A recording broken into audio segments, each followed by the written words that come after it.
অপরা একাদশী ব্রতকথা। পৌরাণিক কালে এক রাজ্যে মহিধ্বজ নামক রাজার রাজত্ব ছিল। তার ছোট ভাইয়ের নাম ছিল ব্রজধ্বজ। রাজার ছোট ভাই অধর্মী ও পাপী ছিলেন। অন্যায়ের পথ অবলম্বন করেছিলেন ব্রজধ্বজ। বড় দাদা মহিধ্বজকে হিংসা করতেন তিনি। একদা ব্রজধ্বজ নিজের ভাইয়ের বিরুদ্ধে হত্যার ষড়যন্ত্র করেন। ভাইয়ের হত্যার পর তার মৃতদেহ জঙ্গলে নিয়ে গিয়ে অশ্বত্থ গাছের তলায় পুঁতে দেন।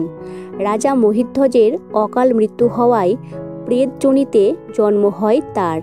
প্রেতাত্মার রূপে সেই অশ্বত্থ গাছে বাস করতে শুরু করেন তিনি। সেখানে উৎপাত শুরু করে ওই রাজার প্রেতাত্মা। একদা সেই অশ্বত্থ গাছের সামনে থেকে ধৌম ঋষি যাচ্ছিলেন। তিনি সেই প্রেতাত্মাকে দেখে বুঝতে পারলেন যে তার অকাল মৃত্যু হয়েছে। তখন ঋষি সেই প্রেতাত্মাকে গাছ থেকে নিচে নামান ও তাকে পরলোক বিদ্যা সম্পর্কে জানান। ঋষি ধৌম রাজার প্রেতাত্মাকে প্রেতযোনি থেকে মুক্তির জন্য নিজে একাদশী ব্রত পালন করেন। জ্যৈষ্ঠ মাসের কৃষ্ণপক্ষের একাদশী তিথিতে নিয়ম মেনে নারায়ণের পুজো করেন ওই ঋষি। তারপর বিষ্ণু তাকে আশীর্বাদ চাইতে বলেন। ঋষি বিষ্ণুর কাছ থেকে প্রেতাত্মাকে প্রেতযোনি থেকে মুক্তির আশীর্বাদ চান। ঋষি ধৌমর প্রার্থনায় সাড়া দিয়ে বিষ্ণু রাজা মহিধ্বজকে প্রেতযোনি থেকে মুক্ত করেন। এরপর রাজা দিব্য শরীর ধারণ করে। ধৌম ঋষিকে প্রণাম করেন এবং পুষ্পক বিমানে স্বর্গের উদ্দেশ্যে রওনা হন। অপরা একাদশীর মাহাত্ম্য। মহারাজ যুধিষ্ঠির শ্রীকৃষ্ণকে বললেন, হে কৃষ্ণ, জ্যৈষ্ঠ মাসের কৃষ্ণপক্ষীয় একাদশীর নাম কি এবং তার মাহাত্ম্যই বা কী?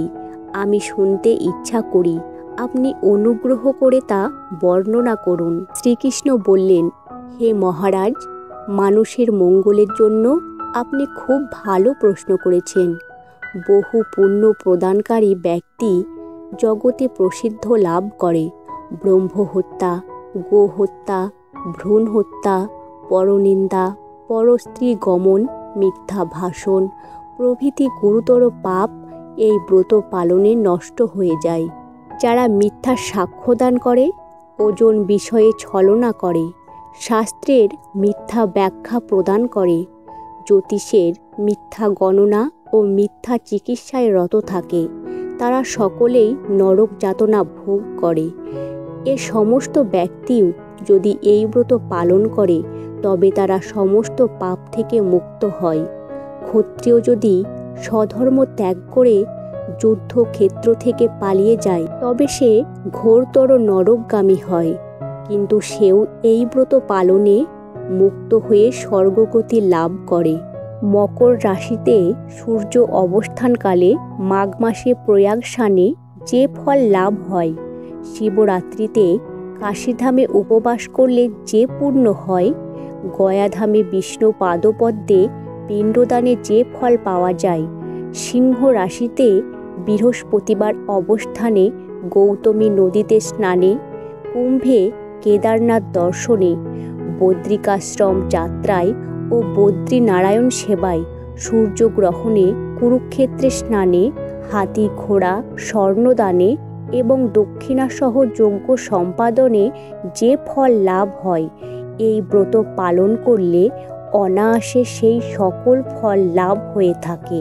এই অপরা ব্রত পাপরূপ বৃক্ষের কুঠার স্বরূপ, পাপরূপ কাষ্ঠের দাবাগ্নির মতো, পাপরূপ অন্ধকারের সূর্য সদৃশ্য এবং পাপহস্তির সিংহ স্বরূপ। এই ব্রত পালন না করে যে ব্যক্তি জীবন ধারণ করে, জলে বুদবুদের মতো তাদের জন্ম মৃত্যুই কেবল সার হয়। অপরা একাদশীতে উপবাস করে বিষ্ণু পূজা করলে সর্বপাপ মুক্ত হয়ে বিষ্ণুলোকে গতি হয়। এই ব্রতকথা পাঠ ও শ্রবণ করলে সহস্র গোদানের ফল লাভ হয়। ব্রহ্মা পুরাণে এই ব্রত মাহাত্ম্য বর্ণনা করা হয়েছে।